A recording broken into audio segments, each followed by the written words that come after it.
everyone, it's Orly here. Welcome to another episode of the QubicaAMF Tech Tip Podcast. This is a weekly podcast where we take you on a journey through the fascinating world of bowling technology and beyond. And I'm excited today because we have Kyle Calcote. Am I saying that correctly, Calcote? That is correct, Calco. You got it. All right. And Kyle's the online training team lead at QubicaAMF. First off, Kyle, do you want to let us know a little bit, what you do with that job title there? Sure, absolutely. So my team creates all of the online training content that hopefully many of you have, viewed or seen or heard us on. So we do everything from creating e-learning courses that go through all of the setups of Conquer that are really cool. They're interactive. It's almost like going, right into the software and getting to play around with it, to doing virtual classrooms that we host almost on a weekly basis on Wednesdays at 11 a.m. Eastern. And we'll talk about a little bit here in a little while how you can sort of get to that. And then along with that, we also create a lot of the self-study content and all of the content that goes on the Conquer Maximization Resources website. So all of those videos that you see, the webinars, and also a lot of the documents that go over how-tos on basically everything in the system. Okay. And today, what I wanted to ask you and kind of throw at you here is a lot of people that have, maybe been a customer with Cubica for a long time might be using the QPortal. Some of them, you never know, they might not be using the QPortal.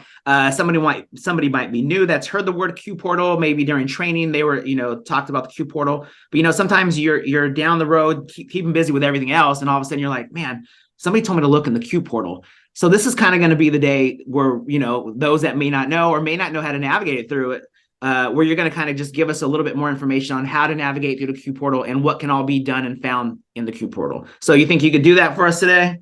Absolutely. The QPortal is really becoming sort of the one-stop shop outside of Conquer for everything that you need to know about your center, get some good information on what's happening inside your center, get to a lot of the different resources that are available. And more settings are actually migrating to QPortal all the time. And I expect that's going to continue to happen as things move forward and Conquer progresses. Okay. So sort of the first thing that I would say, if you haven't been to QPortal, you can get to it by going to qportal.qpicamf.com/your sender ID. And if you don't know your center ID, no problem. As long as you log in from one of your Conquer terminals, it should automatically populate. And if it doesn't, it'll bring up a list of centers, and then you'll just be able to select yours. So that's the first thing. From there, you'll see a very nice dashboard with a bunch of different tiles, and we'll sort of go through what can be found there. In the top row, the first ones that you're going to see are dashboards and reporting. And the biggest one here that everyone loves is the business results.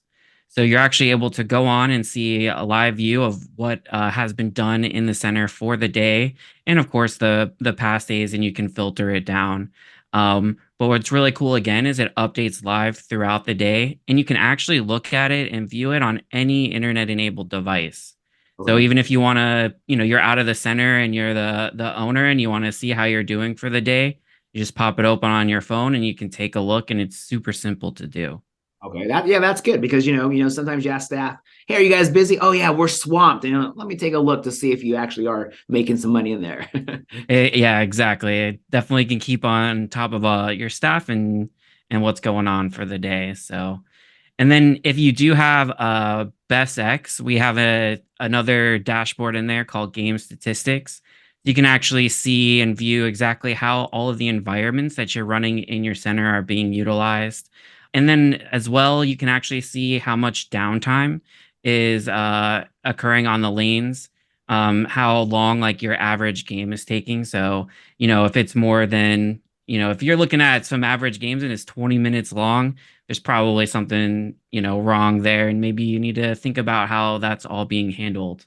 Some breaks it down into some nice pie charts for you. And again, if you have BestX, you can see exactly which of those environments are being utilized and for how long, and how often customers are switching if you are actually offering more than one environment at a time.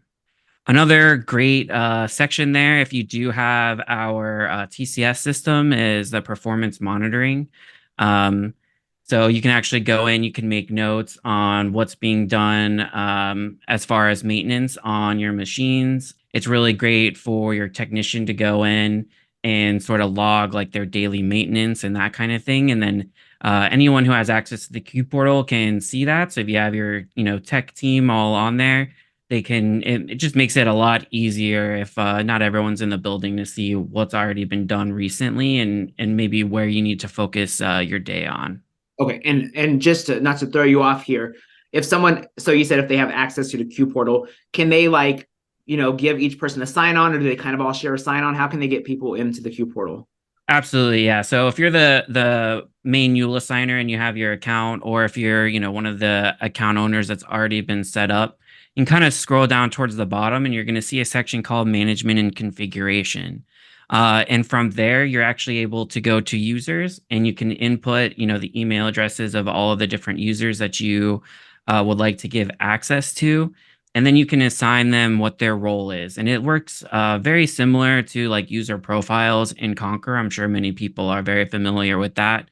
So you can go in and set different roles within the center and give them access or, deny access to different areas of QPortal. So again, sort of in this case, maybe you don't want your technician to see what your business results are. So you just uncheck that option and check all the stuff that applies to performance monitoring so that they can do what they need to there. And then you just go back to the user and assign that role. And sort of while we're talking about that management and configuration setting or area, one of the big things that you want to look at is your cloud data selection. And you can go in and enable or disable exactly what you want going to the cloud. But what I would really recommend everybody do, just in case it's not already turned on, is going to the secure online backups and switching that on. That way, if there's a disaster event with the computers at your center or something like that, you're then able to go through and actually restore some of that from that backup. And you can also see if you do have the backups, there's also an online backup section, and you can look at the backup date and even download those backups yourself. Or I would really recommend, if that happens, to contact technical support, and they'll walk you through all of that.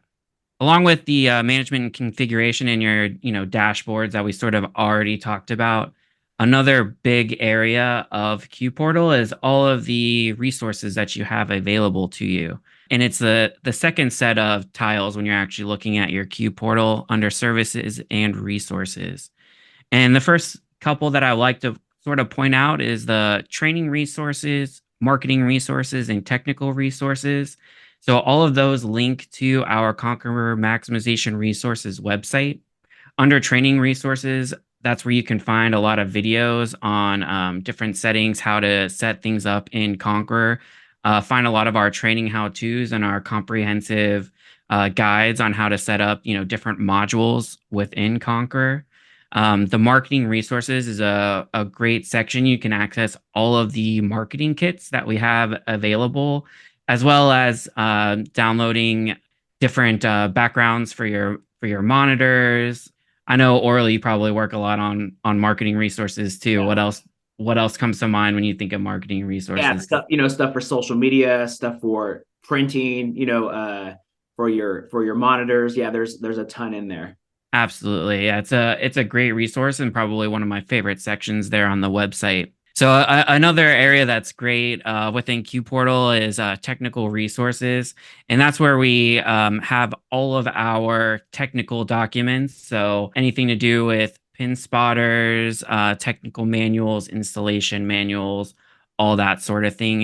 And anyone who has a logging is actually able to access that area of the Conquer Maximization Resources website. And then sort of in that link tree as well, you can find a quick link to the eShop if you need to purchase, any parts. And then you'll also see that there's a live virtual training section. And that takes you to another part of the Conquer Maximization Resources website. But that's where you can actually sign up for all of those virtual classes that I mentioned before and that we host at 11 a.m. Eastern on Wednesdays most weeks. Something I didn't mention before is under management and configuration.